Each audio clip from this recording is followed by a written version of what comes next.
یہ مسجد خندق وہاں پہ ہے، وہ مسجد خندق ہے. اور یہاں سے جب ہم لوگ یہ مسجد فتح ہے، باہر نکلیں گے تو یہاں پہ لیفٹ مسجد فاطمہ ہے. اسٹرکچر انہوں نے توڑ دیا ہے ابھی. ہاں ابھی یہاں پر صرف ایک جگہ بنی ہوئی ہے. ابھی یہاں سے جب یہ خندق کا میدان تھا، دکھائی دے گا. یہیں پہ پورا وہ واقعہ ہوا یہ تھا مولا حملہ علی والا. کے اوپر ہے حضرت علیہ السلام کی مسجد ہے. یہ مولا اور یہ علی کی کارنر میں جو مسجد ہے. جالی بنی ہوئی ہے بلیک کلر کی، خندق روڈ پہ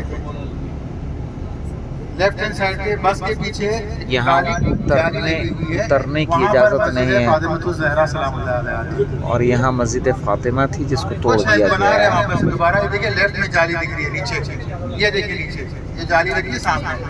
ہاں یہ جو سامنے یہ جالی مسجد لگی ہے فاطمہ نیچے، تھی، یہاں یہ جو پر جالی مسجد دکھ رہی ہے جو آدمی سامنے، کھڑا ہوا ہے وہاں پہ وہ مسجد فاطمۃ الزہرا سلام اللہ علیہا.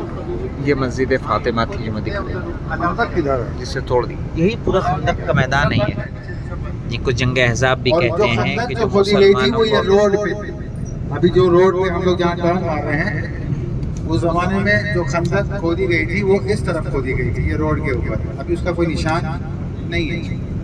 یہ روڈ کے اوپر ہی خندق تھی اور اس طرف جو ہے 7 وہ جنگ مسجدیں ہوئی. یہاں ہیں کہ جہاں پہ خندق کا میدان تھا. پورا جنگ خندق اسی مقام پہ واقع ہوئی تھی.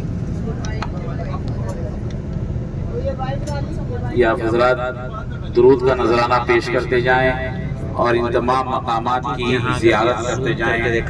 پھر انشاءاللہ وقت کے ساتھ، چونکہ تمام جنگ آپ حضرات علماء و ذاکرین سے سماعت فرماتے رہتے ہیں، یہ وہ موقع و محل نہیں ہے کہ جہاں پہ میں بیان کروں. بس اتنا کہہ دوں، ہر جا علی ملیں گے نہ دامن بچائیے،